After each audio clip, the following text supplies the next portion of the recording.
Hi, friends. Welcome once again to this space. We have the company of a new wrestler that has accepted the call. And once again, here it's Zucker, Rocky Romero. Hi, Rocky. It's nice to have you here. It's good to be back. It's been like about a year since I think around Forbidden Door last year. I think we talked, right? And we were in the UK together at the Rev Pro show, I believe, right? We are hanging out, and so it's good to be back on talking to you, Pep. Very close to Forbidden Door, another edition of this collaborative show between AEW and New Japan. But we have many more surprises this year because now officially we have the participation of CMLL and Stardom. So it's every year it's becoming a bigger event. So we want to discuss about this, also about your work with AEW, with New Japan, with CMLL, and some other stuff that you are going to do during the summer, which is cool to highlight and talk about. But I want to start with this. In a sense, you're also the Forbidden Door. You're working for so many different organizations that at the same time are working with each other. So it's very cool, sir.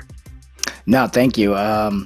It's kind of a culmination of my life's work, in a way, because I started with New Japan at a young age, 19 years old, going over there for the first time, and then that led to them opening the door for CMLL, and they sent me there for like 6 months in maybe 2003, 2004. I don't know. I'm old. I can't remember. But I've been working with CMLL for 20 plus years as well. And like I said, it's kind of a culmination of all these different companies who had relationships before. And then now 7 years into AEW and, me joining the company 2 years ago, I believe. Now kind of officially bringing CMLL and AEW together, and now there's double contracts and for talent, and now there's CMLL is officially part of Forbidden Door, Stardom officially part of Forbidden Door, and it's going to be a very cool summer. There's a lot of stuff that's going to be happening. AEW going to Mexico for Grand Slam Mexico 2 is going to be massive as well. So like I said, it's just a culmination of all the people that I've got to know and my relationships, bringing them all together under one roof and one union, with AEW, New Japan, and CMLL, and now Stardom as well. And actually, we also got to see each other earlier this year in Japan for Wrestle Kingdom. Mm-hmm. And you got to participate in the retirement show of the Ace, Hiroshi Tanahashi, president of New Japan.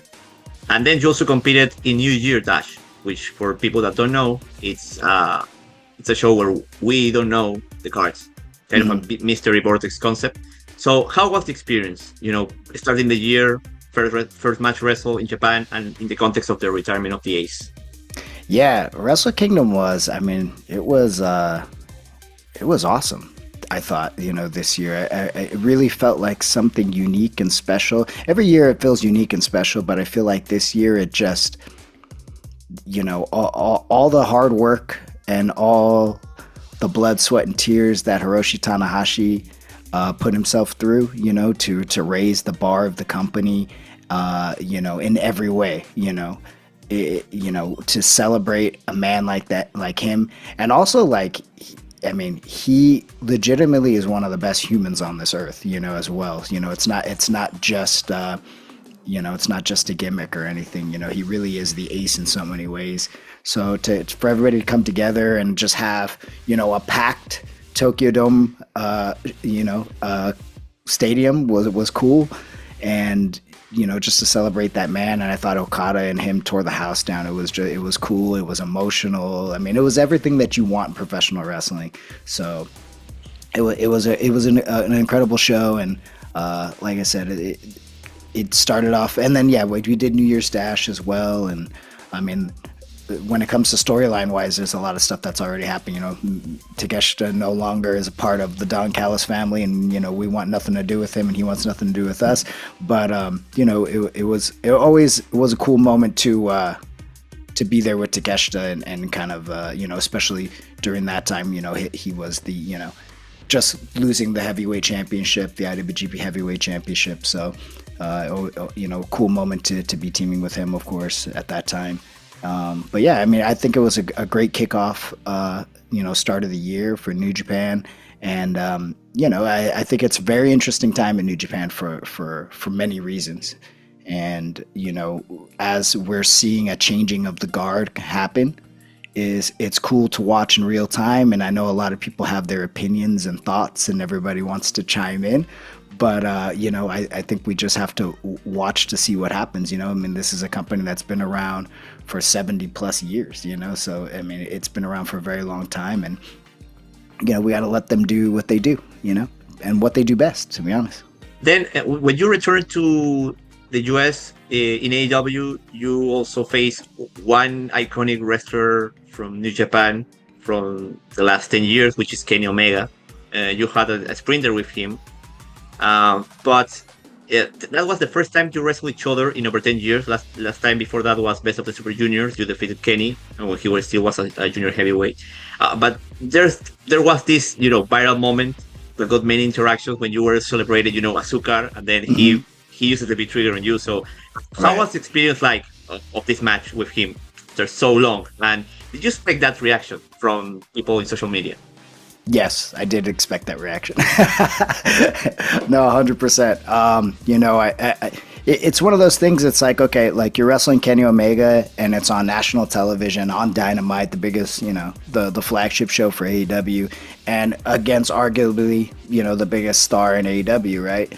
So, I mean, our paths have been, for the last 10 years, have been completely different. I took more of a backstage role and Kenny became a megastar, not only in Japan, but worldwide, So for me, cool moment to kind of, go back and reconnect on television in the US and, which is, even though I have been working with AEW and on national TV now for, 4 years or 5 years now, whatever it's been.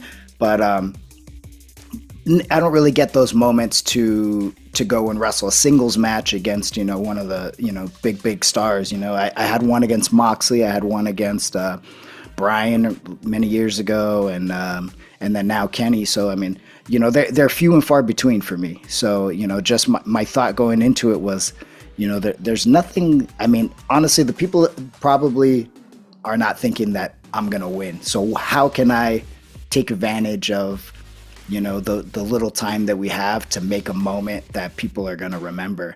And now that, that V trigger is everywhere, it's everywhere. It's even in the opening of Dynamite now. So, which is cool. So, I mean, for me, that's a big deal because like when I was a kid watching, Raw or SmackDown or something or Nitro, to that little opening section, when it opens the show and they're showing all the clips, I never thought I would be a part of that. And now here my face is like right here in the camera and, and I'm getting kneed in the back of the head. And I don't know, it's just cool. It's a very cool moment, so and it's cool that I hope it stays there for a very long time, and I think it has a good probability that, that it's so cool that, it probably stay within the video zeitgeist of AEW for a very long time, and that's part of my legacy. So I think that's cool. That means a lot to me, especially now. I actually agree. I think it's one of the most memorable big triggers that Kenny has done in AEW in recent time. So hopefully it stays over there. Now going a little bit into Mexico, CMLL. Don Callis family added a new member over there, which is Volador Jr. My son. Yes, el padre y el hijo. Yes, exactly. So, knowing your history with Volador Jr., I want to know what was the selection process like? What do you think of him joining the faction? I think it made a lot of sense in a lot of ways because, one, AEW and CMLL, and Tony touched on this a couple of days ago in an interview, but like it's very easy to work with CMLL because we're all in the same time zones, so which is very helpful, and it's only like 2.5 3 hour trip, like us today. So 2 hour 3 hour flight to Mexico City from wherever you're at in the US, pretty much. So it feels like there could be more potential to do crossover things, storyline wise. So, and I love, especially once my feud was done, first my feud with Volador, then was a feud with Dorada, Masco Dorada after that.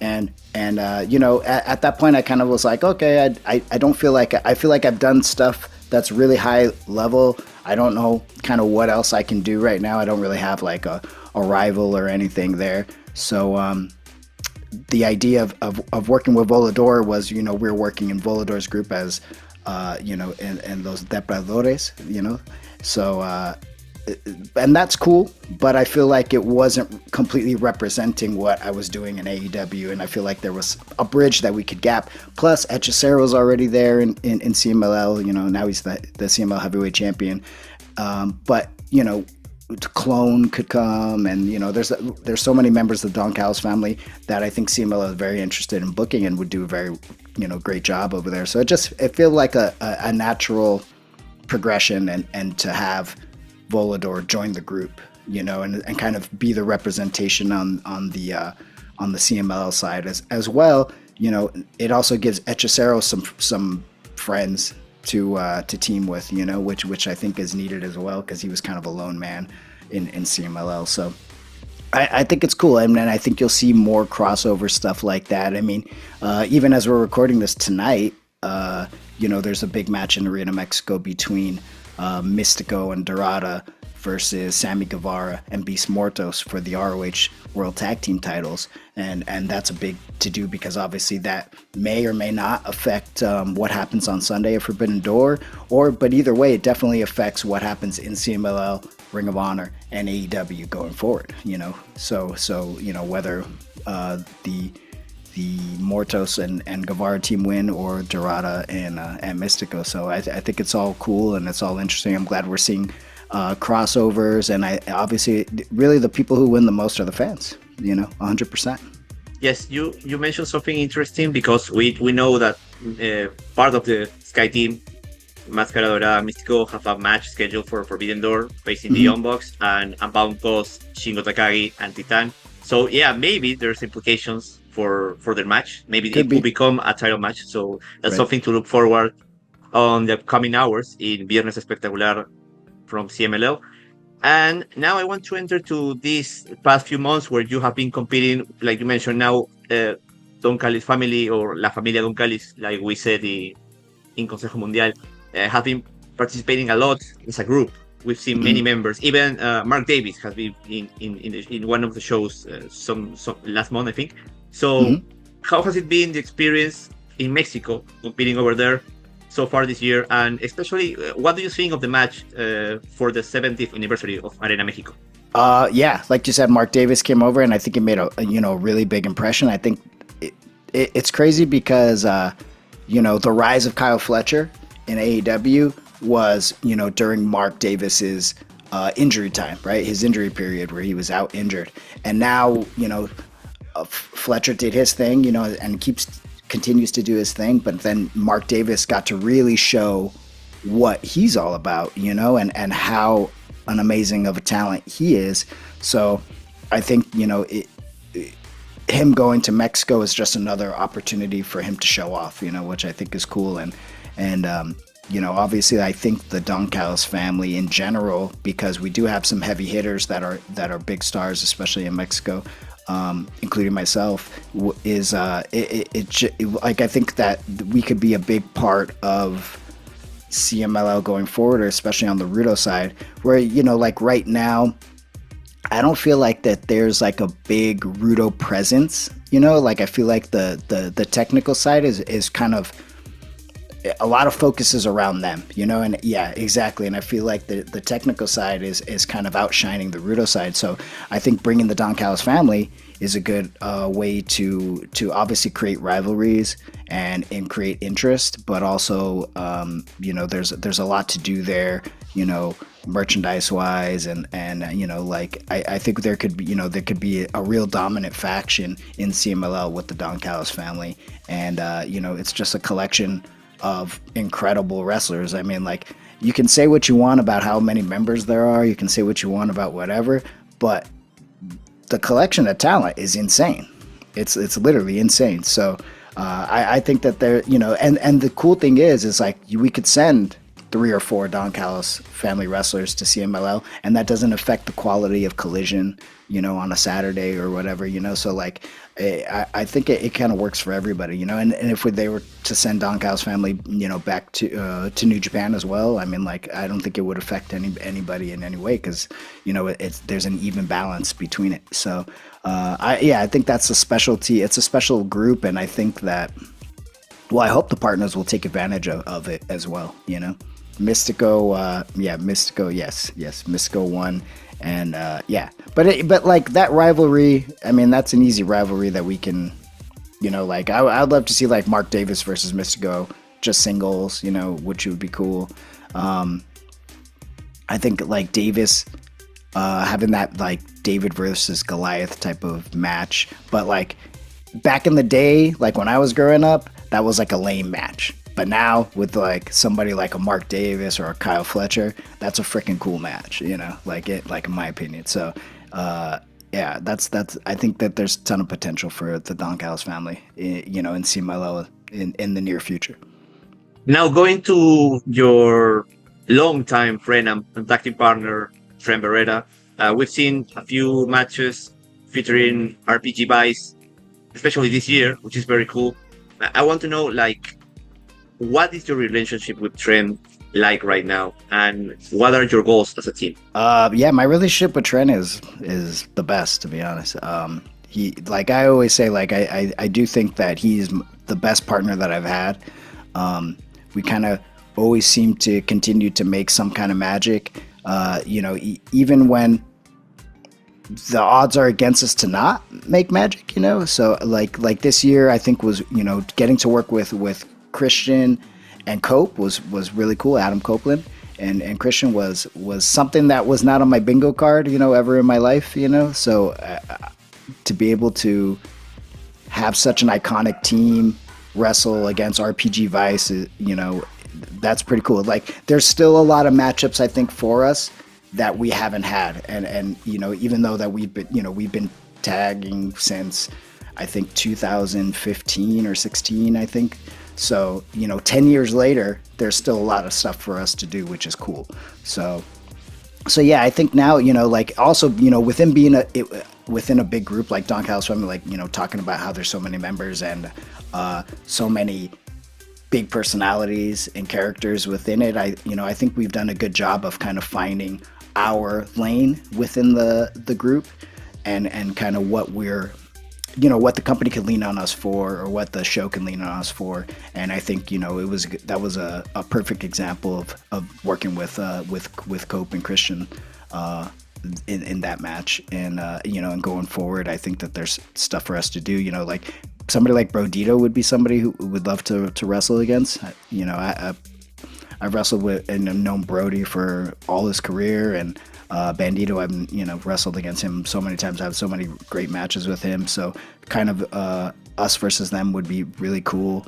FTR are, amigos, FTR are amigos, but they're also two wrestlers that I do like to mix it up with. And obviously the Bucks versus Roppongi Vice is kind of like the iconic match, from New Japan that still lives on every once in a while on a Dynamite or a Collision that you could always go back to. I think the Young Bucks are the greatest tag team that's ever lived, 100%. Like, and I know like people have a lot could say a lot, but as a wrestler, once you've been in the ring with the Young Bucks, there's no doubt that there's 100% there's nobody that has ever graced that ring as a tag team that could be better than them, in my opinion. And FTR is up there too. FTR is up there too. They're very different. They couldn't be, they're apples and oranges when they come, when you come to it. But like, just the fluidness and the creativity, and both of them have different creativity, but like, but for me, I think I just, and the relationship that I've had with them, for 15 years or whatever. So I feel like, maybe I'm a little more biased, I guess. But it's very cool because there's always this debate about the tag team division of AEW. But if we start to think about the different teams that we can see, like long constituted teams, like you mentioned, the Young Bucks, arguably one of the best tag teams of all times. FTR, one of the most decorated tag teams of all times. RPG Vice, one of the most decorated tag teams in Japan. Many times IWGP Junior Tag Team Champions. So there are many stars, and then you have iconic teams like you mentioned. Now current AEW World Tag Team Champions, Cope and Christian, where like people from my age grew up watching them, so it's very cool.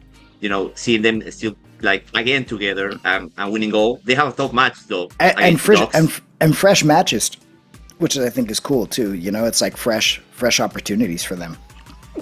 So like even this week, like you were just about to say for Forbidden Door, the Dogs versus Cope and Christian. I mean, that's something that wasn't on the bingo cards, for sure as either, But for longtime wrestling fans and people who are in the know and watch New Japan and watch CMLL and then you're getting these really cool, unique matchups. And for fans who are just tuning in, who are maybe not as familiar with like the Dogs, but Cope and Christian they are. For them, it's just something that's it's a unique, it's a first experience, which is cool, because Cope and Christian have been wrestling for 30 plus years, So so I agree with you. I think it's cool, and I'm looking forward to see what they do, because it like I think like for me, David Finlay is so good, so underrated, so good. He's been probably the most underrated wrestler for the last 3 or 4 years in the world. I mean, so I think this might be a good opportunity for him to really kind of show out a little bit, I hope, this Sunday. The Don Callis family will participate in a match teaming with MJF, and we noticed some tension in the segment during AEW Dynamite. You were there with Trent, but like MJF and Don didn't want you over there with the rest of the team. So what are your thoughts on, their reactions and the team they assemble for the steel cage match? I mean, the team they assembled is, it's pretty incredible. It's pretty incredible. But with that, when you have an all-star team like that, there's a lot of egos. There's a lot of egos in every way. So, and we deal with that on a daily basis in the Don Callis family, because there's a lot of people with strong characters, And, I blame Trent personally, because Trent told me, let's go and support the team. And I said, I don't think we need to be there. This was off camera. And he insisted, because so we were there, and then we got kicked out, and it's all good. It's all good. We're, the family is the most important thing, family above anything else. So, it's all good. We'll, and nothing against Max. I respect Max and, what he does, and, and how he goes about it. I mean, I have a real respect for him. So, if we're not needed, we just kind of wanted to let them know that we're there in case they need us. And this Sunday, if they need us in that steel cage match, we'll be there.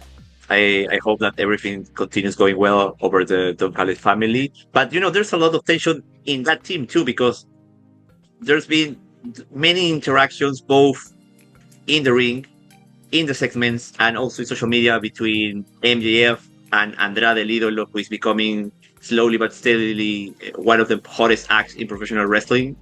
So what do you think about, this year that has go for both of them, like in AEW, but also featuring in different other organizations? Yeah, I think, Andrade's work in Japan has been really stellar. I mean, he won the IWGP Global Championship just not too long ago.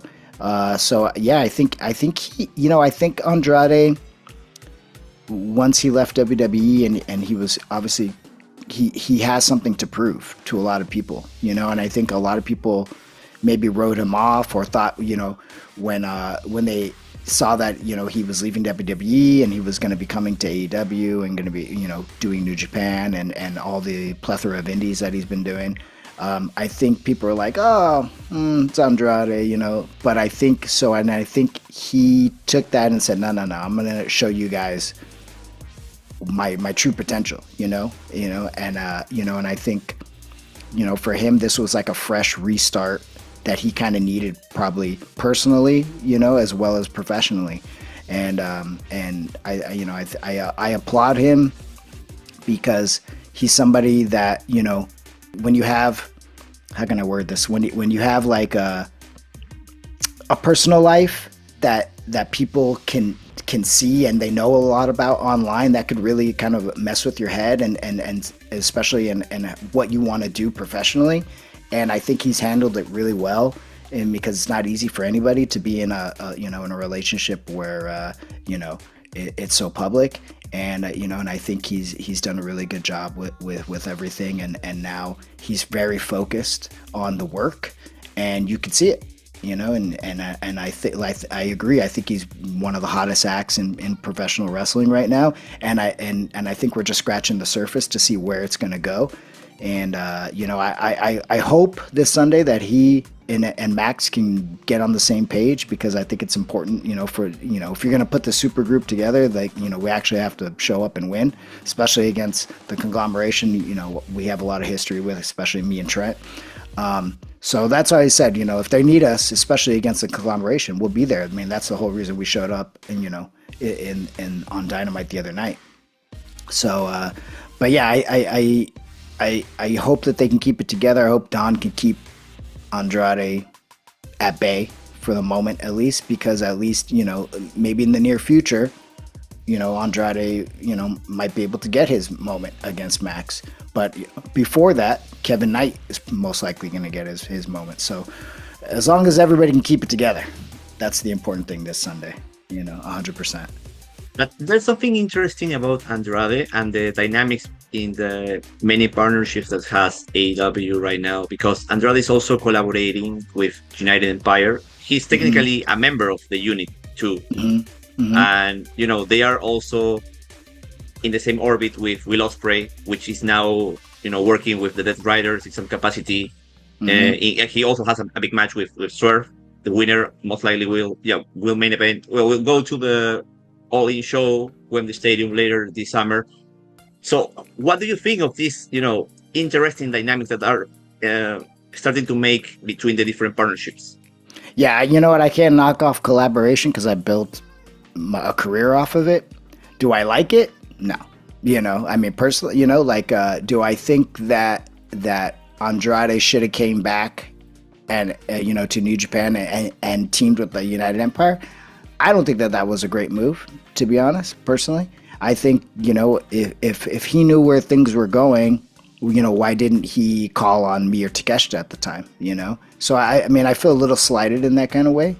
But, he, sometimes you got to make the decision at the moment for business. And maybe for him, that made more sense. And, I mean, I guess in the end, when you look back at it, did it pay off? I mean, he got himself the IWGP Global Championship. So, I mean, maybe in a way that was a smart move, But, and maybe he saw that because Takeshita at the time was the champ, that maybe there wasn't a lane for him there, so that maybe it makes sense that he went, that route to get himself into the global picture. So, I mean, it's neither here nor there. I mean, I never thought that I'd be seeing, Ospreay and Moxley on the same in the same group and kind of revolving around each other, and obviously like Mox kind of mentoring Will, which is a very interesting thing as well, So I mean, but like it's professional wrestling, and like we were talking about all these different characters, and like, and that thing feels like it could blow up at any second as well, I mean, so when you break it down, so it's not only like Max and Andrade's relationship that could blow up, but like, I mean, what is Mox and Ospreay going to do at some point when they're face to face against each other in some kind of, moment, like whether it's for the, AEW World Championship or, Continental or something. I mean, something's got to give at some point. They're just too big. It's like having two big planets that are in, rotation around each other, and like, and then just keeps getting closer and closer every time they rotate. And eventually, something's gotta give. It's another reason why we should watch Forbidden Door this Sunday. The story continues as we start the summer, and there are also some events Redemption in Canada, All In Wembley Stadium, All Out later after, ending the summer. So many interesting things coming for AEW. But, going again to Forbidden Door, there's been for another consecutive year mixed opinions about the what some people believe it's a limited involvement of the alliances that AEW has that are co-organizing the show, because now like they are more loud on their voices, because officially in the poster you put the logos of CMLL, Stardom, so people expect more talent in those shows. But well, with every show there's always difficulties and things that are easier to work. So I want to know your thoughts about the card announced so far. And also, we have a very massive event, most likely the biggest event of the year in the American continent right now, which is the FIFA World Cup. So what do you consider to be the advantages and disadvantages of holding the event this year on these dates in the US? I think fans need to understand that, like, CMLL runs 365 days a year. It is its own company with probably 250 to 280 wrestlers in their roster. They run 6 shows a week minimum, plus they have other things that they do with sponsorships and partners. So, like, when you're trying to schedule a show like Forbidden Door and get a lead into Forbidden Door, it's not an easy task, at all. And this is for like we talked about earlier, this is people in, we're all on the same continent, and travel is much easier, but scheduling, is difficult, And then when you talk about New Japan, another company who runs 365 days a year, who, they have, they're a huge roster, and they have sponsorships and other things that they have to meet, TV partnerships and things. It's not, and they still have to run a company. I mean, like right now as we speak, they're within a tour as well. So, and then they're going to lead into the G1 and everything. So I mean, there's a lot. So when you come to scheduling to try to figure out, it's not like CMLL and New Japan and Stardom are just going to be like, let's just stop our business and let's go and do this Forbidden Door show, only, they still have to meet requirements, and have income come in for all this time. It's like you can just stop everything. So like, I think fans' perception sometimes, or fans' thoughts maybe can be a little unrealistic, to that. I mean, like, there's mouths to feed when it comes to that. You have to keep the business going. It's not like you can just stop for 4 weeks, between pay-per-views and just focus only on Forbidden Door. So, every year we try to do our best to work around all those things. I think now, this year, probably the biggest difficulty was visas, and I think a lot, that's a hot topic right now because, within the professional wrestling world and other sports and soccer we saw this year, in the FIFA World Cup, that visas are getting more difficult and harder to get, or it's becoming more time consuming. And it's something that you can't plan around exactly, because it's not up to you, it's up to the government, So if you do everything right, which we, like for example, in New Japan, we've been doing this, visas for our talent for maybe 13, 14 years now, I want to say. And, we know how to do it. We've been doing it for a very long time. We know when the dates are, but this year and especially has just been very difficult because just the amount of processing that the government is doing has just delayed a lot. And it's not like something that where you can call and get an answer. You're just at the will of the government. So I think that was the biggest issue probably this year to deal with, on many cases, whether it be CML talent, whether it be AEW talent, whether it be New Japan talent, and Stardom talent. So that's another thing that obviously roadblock wise that you're up against. I feel good about the card. I think we did a really good job. I think the people who needed to be on the show, maybe minus one that decided to boycott the show, were on the show, you know, and you know, and as well, you also have to remember, I think, when it comes to AEW's business, and they're obviously the major partner in this, right? Because they're presenting and putting it all together, and you know, is you know, they still have to meet their quota on that as well. You know, they have to sell X amount of tickets, they need to sell X amount of pay-per-views, and when they have you know, all this talent already in house, they still have to do their own storylines, because when at the end of this, you know, then we have, you know, Redemption, we have All In just right around the corner, and all those things are important too. So I mean, I get it as a fan. You want, you know, you want it all. I mean, as I'm a fan of professional wrestling, I want as much as I can get. But you know, the concept is not an easy concept, and I don't expect that to ever be like easy and perfect, except minus the first time you do it, because it's the first time, you know, everybody's excited. But I do think it's an important part of the community that AEW's built, is to show off the partners as well, you know. So I think maybe Forbidden Door is kind of turning into that, like helping partners to turn fans on to people who don't normally watch CMLL or New Japan. Here's like an intro to it, you know, and a way to start watching it, you know. I agree with you, and I thank you for explaining that, because as fans, it can be, you know, easier, you know, just to talk, voice your opinion, but not necessarily you understand the logistics behind every show, especially one that involves partners from different countries and different continents. Right. Especially on this context. It's probably, this is probably the most difficult show to put together every year. Like and no matter how much like pre-planning you can do, the first Forbidden Door was injuries. I think we still had, you know, we're dealing with COVID a little bit, you know, so like things like that. So that wasn't an easy show to put together, but we definitely got through it, and it ended up being really great.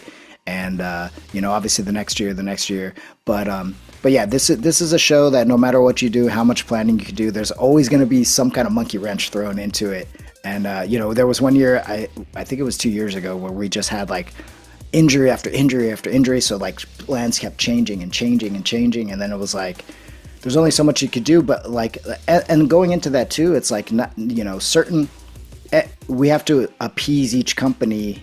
You know, like if they're going to send a talent, you know, that talent might be going for the world title around the same time in their home promotion. So like, maybe that's not a great matchup to go against this person or that person. You know, it's like there's so many things that go into it, that you have to think about and respect and honor for your partners, but also trying to get the best group of people together, you know, for the fans, you know, for Forbidden Door. So it's a really difficult event to put on, but that's what also makes it unique, you know, because it's not an easy event to put on. It's not like, you know, you could just go out and throw out all the wrestlers, you know, from AEW, and then that's it, you know, call it a day. You know, it's like, you know, we have to respect our partners and what they want as well, and what they're going to get out of it. And you know, but what's cool is, as well as,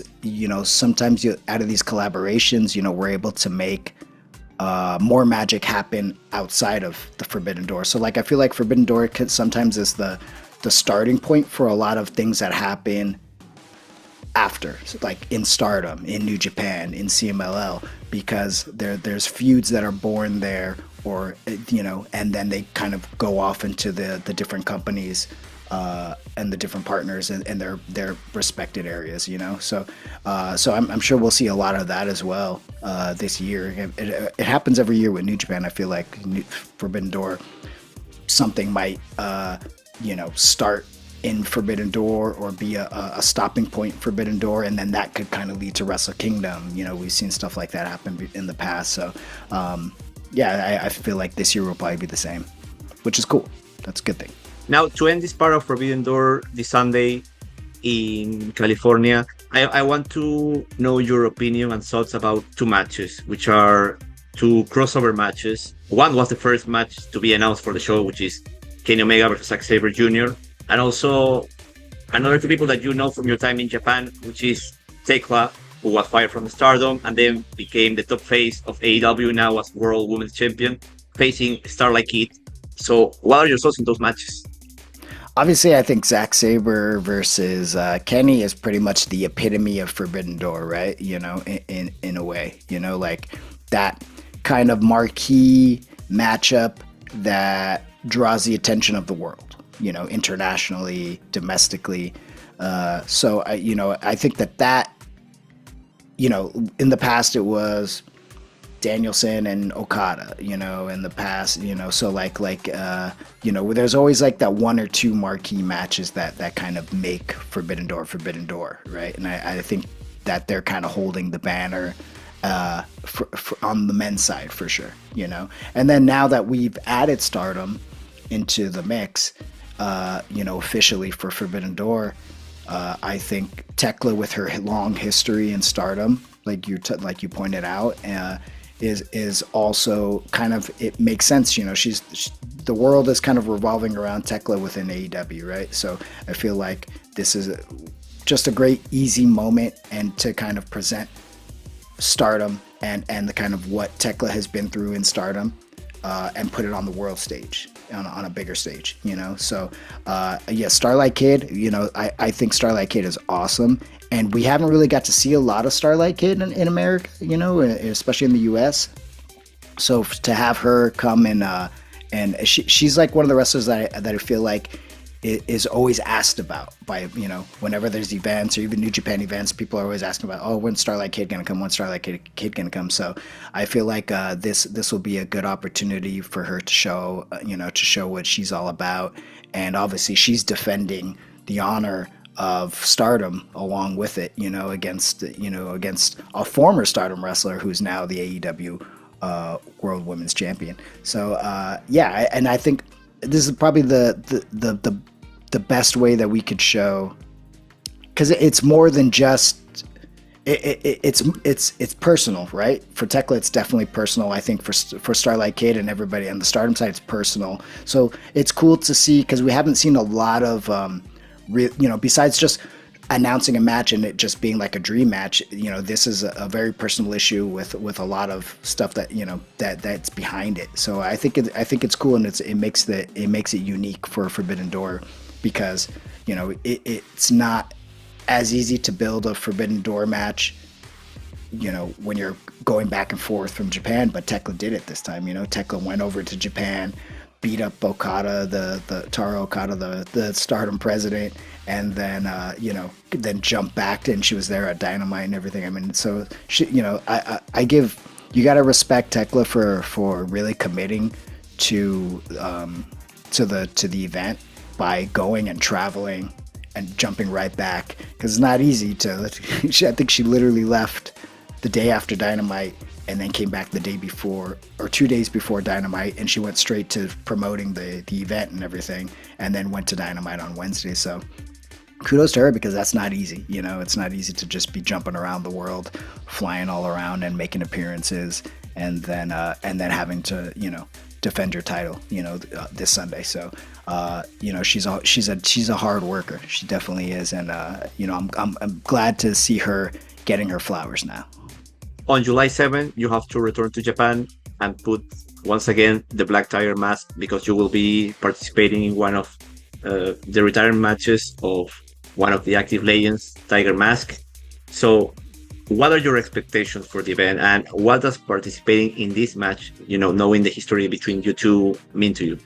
For me, it's cool. You know, a lot of people don't know this, I don't think, but, you know, when New Japan came to me, you know, and I was just a kid, when New Japan came to me and said, you know, we want you to be Black Tiger, obviously Tiger Mask was influential in probably that decision. So I feel like a part of me, I owe him, you know, so much, you know, because that was an integral part of my career. I mean, it completely changed my career. and, going forward from there. So, and not only that, but as a fan, I'm a huge fan of Tiger. I mean, I used to watch Michinoku, the Tiger Mask matches from Michinoku when he debuted, and I just thought it was so cool.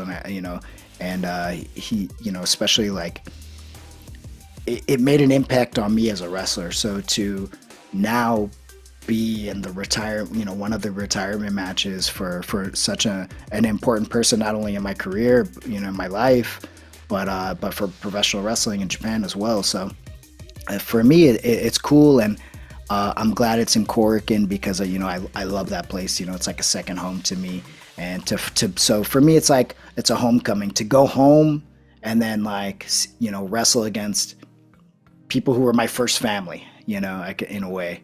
It, like somebody like Tiger Mask, I think is kind of cool, and like I said, it means a lot to me to be involved in it, and I'm really excited to be back in Japan, to be honest, and then to once and probably maybe the last time, who knows, that I'll ever wear the black Tiger Mask. It's not something that happens a lot, and people ask me all the time, would you appear as Black Tiger? Would you that? And I usually say no. So it's not something that.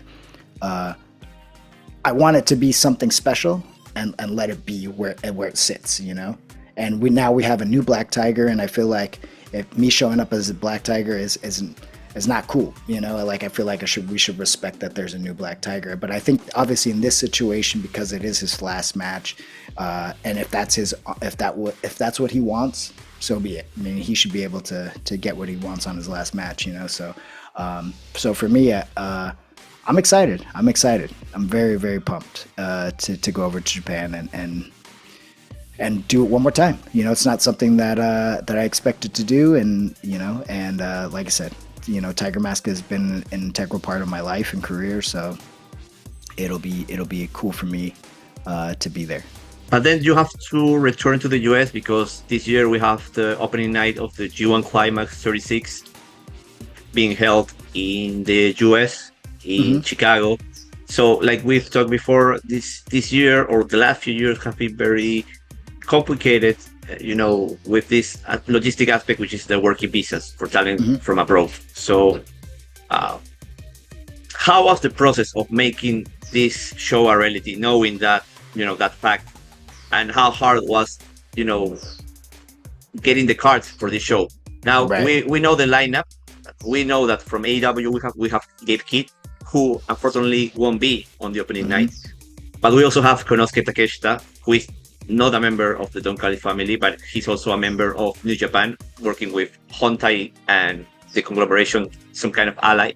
Yeah, I mean, there was a moment, I feel like, where there was definitely some major worry about a couple of names, but thank God it all worked out. Unfortunately for Gabe, it didn't. It sucks, it sucks because, he obviously just showed back up in New Japan and, had a very hot moment there, and to not be able to capitalize on it at Forbidden Door or at the G1, it sucks. But, unfortunately, this is the reality that we're dealing with right now with visas. And like I said, it's for everybody. Every company's dealing with it. WWE, TNA, everybody's dealing with it. So we're doing our best, I think, when it comes to that. But besides that, I think the card is stacked, and we're going to see, obviously, a big rematch between Tsuji and Takeshita, from Wrestle Kingdom, now coming to the States, which I think is awesome. And not only that, I mean, Takeshita, he had his last match, or Tanahashi's last US match, just last year, in Chicago, different arena, but in Chicago. And so I think, and it's the G1. The G1 delivers like no other, so, and it's the first night, so like the first night, it always feels like anything can happen. It's hard to pick winners because it feels like the first night you can just throw away the rule book because you don't know what's going to happen. So I feel like that'll be the important piece of the puzzle this year. And so yeah, if people, there's still tickets available if anybody wants to grab tickets. And as well, it'll be on NJPW World if you can't make it out to Chicago. But if you're within driving distance to Chicago, make the drive 100%. Or if you can fly in, make it, because I promise you it's going to be worth it. And you really don't know, this could be the last time the G1 is ever outside of Japan. It could be a yearly thing. Nobody really knows, but I think if the fan base supports it and wants it, then I think New Japan will be more likely to bring it back, because honestly, when it comes to business, the G1 is one of the most important pieces of the economic part of New Japan. It's one of the most prolific tours, and probably one of the tours that probably makes the most money. So for them to take the opportunity or take the chance to bring it to America, it's a big deal. It really is a big deal, because they have it all set up in Japan every year, and they know exactly how much money they're going to make, what they're going to gross, everything. So like to take a risk and bring it to America, I hope that fans really understand that. If you really want to see it, and this is something that you want to see every year, come out and support, because it'll be very important, for you to come out and support New Japan in every possible way when it comes to that. So I'm excited for it. I think it's going to be a hell of a night. I don't know what I'll be doing exactly at the show. Maybe I'll be doing commentary for a few matches, hopefully. But I'm pumped. Yeah, I think the G1 is the G1. Like I said, there's no other tournament in the world like it. And we know how brutal it can be, but thank God it's the first night, so everybody should be good. For people that don't know, G1 is one of the most important and prestigious tournaments in professional wrestling. So if you haven't had the chance of experiencing live, this is your chance. So make the trip. Yeah, and totally much cheaper than going all the way to Japan to watch it. So yeah, for sure. But also during the summer, we have another event. There's also a new, I don't know if it's called it company, maybe organization, which is Produce. Mm-hmm. They have announced some shows, and they are going. Some of them are going to be curated by some wrestlers. We saw the one that was curated by the Octopus Jonathan Gresham, which have this Monday. Yeah, this Monday. Yes, yeah. Yes. And we've seen that there have been another announcement for different cities. Also, there's going to be one in Canada, but there's one that is going to be created by you. Mm-hmm. So I want to know, what has the process of putting together the card be like? And we know that you're going to be in one marquee match against Mystico, another rival of yours. You face each other in MLW. So what are your expectations for this match with him? Yeah, my expectations for the event in general, it's cool. It's just a different concept, right?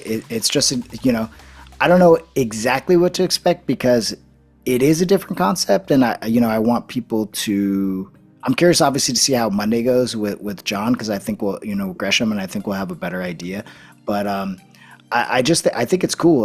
This is something like a concept you would probably see in Japan a lot, where you kind of have like a producer of the show, like Despy's done his thing, and Ishimori, and it's kind of like a thing that you would see in Japanese wrestling culture. So to kind of bring it to that idea to the US, I think is cool, and it's different. And I think minus like GCW and a few independent companies right now, I feel like the indies are not as hot as they were, a few years ago, but I do think that there's a lot of buzz around this particular product. So maybe this is, if all goes well, maybe this concept could be like the new PWG or something, where like you've kind of got a cool, fun, flashy product that is unique in every sort of way. And what's cool is like each event is unique to itself, because it's got its own co-producer, right? So I'm very excited for it. I think it's going to be in a really cool venue in Brooklyn, and so yeah, I think that it has a ton of potential to really do some stuff, and I think it's cool that it's on MyEW as well. So I think it'll feed the fan base. I think it's interesting how they're curating a fan base on MyEW as well. So like for all these independent companies to have a home where they could broadcast their particular events there. So But it's all kind of happening fast and all kind of growing all at the same time. Like it. There's still a lot of questions to be answered. So. I think I'm very excited. There's some more things that, I mean, this is another example. Like obviously for mine, we're using a lot of international talent. So there is some people that we still are waiting for visas for, and certain things. So that may affect the outcome of the card exactly. But so far we've got Mystico versus Rocky Romero announced. Hechicero's announced for it. He will be there. He is confirmed. We have as well Persephone versus Scotty, which is really cool. I mean, a lot of people obviously know Persephone, but I feel like there's not a lot of people who know Scotty. And Scotty's awesome. Scotty's so awesome. She's a powerhouse, but she's also super, super athletic. So I think what they're going to bring to the table is going to be obviously a little different. So yeah, I kind of wanted this like mesh of Japanese wrestlers, which hopefully are coming, and as well as lucha libre, because that's me, right? This product of lucha libre and Japanese professional wrestling. So a lot of announcements, really cool announcements yet to come that are going to be hopefully coming very, very, very soon. Like I said, there's a couple of red tape that we have to kind of get around when it comes to a couple of visas. But I think we're looking good. So I think we're going to be able to make those announcements much sooner than later. Then the week after that, AEW returns to Arena Mexico for AEW Grand Slam 2026. So what are your expectations for this year's edition? And, why were those particular dates chosen? Yeah, the dates being chosen. I mean, obviously summer's probably always best for that, and also, I mean, there's a multitude of things. It's like AEW schedule. You're kind of going around and seeing where, because AEW is a touring company as well. You've kind of got to route the tour to make it easy for, the people involved and the staff and everything, so that, because they're there's people who are just jumping from place to place to place to place. So I think that probably had a lot to do with it, as well as CMLL schedule, which is probably the most important factor in this, right, is working around their schedule, because like we said, they're 365 days a year they're running, and we have to respect their events and their big events. So, but last year I think was a great test, because it was very successful for CMLL to have that international week, the same week as Grand Slam. So I think that they're kind of doubling down on that and going to make that week another huge week for CMLL business, as well as AEW. So I would definitely say there's going to be a lot of crossover stuff, where you'll see AEW wrestlers on the CMLL shows that week, and CMLL wrestlers on the AEW show that week. And I'm not sure if there's going to be a Global Wars yet or anything. I don't know if they've announced anything, but that could also be a thing that was a big part of last year, was doing Global Wars around Grand Slam as well. So I think there's very good possibility that could be a thing. But yeah, that's probably the most I could say about why it was chosen that week. But there could be other factors that I have, that are above me, that when it comes to that, I think it's very exciting, especially for fans in Mexico, to have the opportunity to see these unique matches. Many are matches for the first time ever that we might see, either singles or multi-man matches. But also there's a very big event in Mexico that same week, which is the Grand Prix. Mm-hmm. You competed last year. We also discussed a bit about your participation. So can we expect, not necessarily you, but more involvement from AEW in this year's Grand Prix? Is that what the people want? Like when CMLL announces the international team, like there's always excitement for new talent, and right. there's been kind of a critique to AEW in a sense from fans in Mexico, because they sometimes feel like, apart from specific shows, they don't see that often like the big international names, because it's also cool to see, right now, Hechicero, El Clon, yourself, mm-hmm. and now we have Bismorto, Sammy Guevara. Like, it's cool to have these Latinos, Hispanic wrestlers with some kind of heritage, because representation is also important. But they also Mhm. want to see the talent that maybe are not, either from Latino or Hispanic heritage. For example, one name that has been discussed a lot between fans is Kazuchika Okada. Like people want Mhm. to see him return to Arena Mexico, but in a CMLL show. Like have one of the best wrestlers in the world, similar to Kenny Omega, and we can discuss many other names. But like, could we expect like someone of that caliber? We've seen Claudio Castagnoli Mhm. making an amazing victory in the tournament, winning the trophy, and then going to the UK to compete in All In, if I don't remember incorrectly that time. So, what do you think of this year's Grand Prix? What can we expect? Yeah, I mean, I think there'll be some new names for sure. Big international names that could definitely be involved. And I mean, the thing is like it's up to the wrestler, right? If they really want to go and wrestle outside of their AEW contracts, So like really, and it's the same thing with CMLL. Like if that wrestler wants to, or New Japan, if that wrestler wants to wrestle outside of their contract, then it's great. Like some people prefer to be home, some people have families, some people, so like I feel like fans just expect sometimes that these things are not things, and like somebody who like Okada, who is he does go back and forth from Japan, quite a bit, and his family goes back and forth with him, and he has other appearances in Japan and as well, and doing like acting or appearances on TV shows and things like that. So like it so it just depends on scheduling, as well, and when it makes sense to go and do it, but yeah, like no wrestler that like we can't like force a wrestler and say you have to go and do the Grand Prix, So like, and plus like nobody would want that, Like I feel like fans would want people to come and show up to the best of their ability.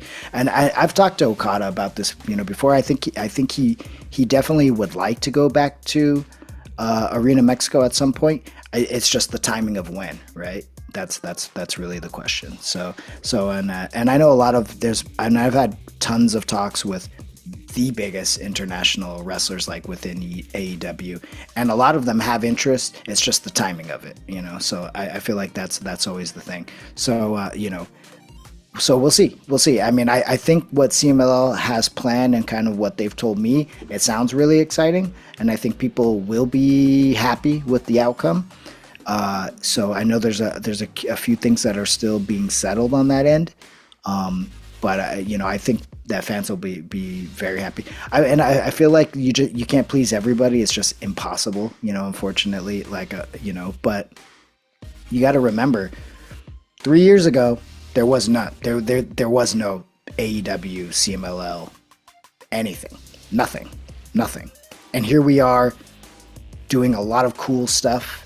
And I love that the fans want to see more, and they want this and that. But like, I promise you, we're all doing our best to try to give the fans the best product that we can possibly give with the people that they want to see, and give opportunities to wrestlers to grow. I mean, like CMLL is a great place. Like if I didn't get an opportunity in 2003, I wouldn't be here today, wrestling for CMLL. So like, there's a lot of awesome talent that maybe there's not a lot of expectance to like, like somebody like Blake Christian and like and Lee Johnson. I think like bringing Blake and Lee to like Arena Mexico, I think would be huge. Like not in the fact of like people most likely wouldn't really know them, but once they wrestle, they're gonna want to see them as much as they possibly can. And I feel like that's an important part of the business too, and this goes for Japan as well. Like I would love to see AEW wrestlers, not only the big stars, but like smaller stars going over and competing and growing and vice versa. And also like somebody like Shelwa in CMLL. Like I think he's starting to have a real breakout, And I think it's helped that he's come over to Ring of Honor and wrestle. He's wrestled a couple times on AEW, and like that. So like nobody I think is saying, oh, I want to see Showa over Mystico or anything like that. But this is cool. This is cool. It's something important. And then you see them and you're like, oh, I want to see more of that. I'd like them to come back, or I'd like to see them wrestle this person or that person, you know? So I feel like that's another important part that I think needs to be, that we're working to try to develop more, you know, because it's all fine and dandy to get the big stars, but also AEW, when they come for Grand Slam, that's when they should really bring big stars as well, because that's going to be the important date for AEW, right? So like if they're giving all the big stars to come and do whatever, like anniversario or like Grand Slam, it doesn't really leave a lot for AEW to come and bring big star, you know, like it obviously affects that as well, you know. So like there's a lot of factors that you got probably, you know, you kind of got to think about and time out, I think, correctly. Plus, like if this is going to be a thing that we do yearly for the next 20 years, you know, like eventually there, you know, people are going to come over and do their thing, you know. So it's like, I think little by little, yeah. But I do appreciate that there's a love and a passion for it, though, and people want to see these stars. I mean, because that means that we're doing the right thing as well, you know. I think it was a very detailed explanation, so hopefully people will understand more why. Like it's okay, like you propose the talent, the opportunity, but if there's other commitments, you know, sometimes it's about the timings. It's right. not when the time is right, everything will happen. So 100%. And that's kind of the beauty of the business. It always kind of works out that way, you know. So maybe it's not this time, but who knows? Maybe next year the timing will be right, you know. So yeah, I mean that's what I'm saying is like a couple years ago we didn't have this awesome opportunity to do cool stuff, and we're doing a lot of really great stuff and a lot of things on both ends, on CMLL side and AEW side, to try to make the companies better, you know, in each opportunity, and give the fans what the fans deserve, and also like to give the fans new stuff, you know, and new talent to watch and things like that, because in 15 years, maybe Blake Christian is going to be the next, you know, Copeland, you know, or whatever. We don't know, you know, so like nobody really knows, you know, so like everybody's going to be saying like, oh, we had him first, you know, or like he was here, you know, like Jericho, you know, back in the day when he came over to CMLL, like he was one of ours, you know, Corazón del León was one of ours, you know, so, and then he came back and it was a big deal. So, you know, like, I think if everybody's just patient and cool, we'll get there. Thank you very much for your time, Rocky. It's been a pleasure to have you here. Finally, do you have any message for the fans watching this? Thank you so much, you know, for always supporting me personally. But yeah, support your wrestling. You know, support CMLL, support New Japan, support AEW, support Stardom. You know, what we're trying to create is obviously something very unique that maybe hasn't been done on this level before, with this amount of participation from all these massive companies with their own fan bases and their own you know, hardworking people behind the scenes that get all this together. And so, you know, we appreciate you guys. We do hear you, we do see you completely, and when you guys you know, have critiques for us or have things to say, you know, we definitely appreciate it, because it does go a long way, and I promise you that. So but we're just going to continue to do our best in creating new ways to present professional wrestling from all over the world, and give fans the experience and opportunity to see different wrestlers from all around the world representing their culture and their style of wrestling. And I think that's kind of the beauty of this whole thing in the end. And sometimes we get caught up in the little factors of who's a part of this, or this was done right, or that was, where's this person. But in the end, this is just a huge love letter and celebrating professional wrestling and lucha libre, what we all love. And in the end, I hope everybody can just remember that and focus on like this is pretty cool. This is something that, you know, is we've never seen before. All these companies coming together on a super show like this, and I promise you, that by the end of it, will you be satisfied? I think so. That was everything for today, friends. See you Cool, next time. man.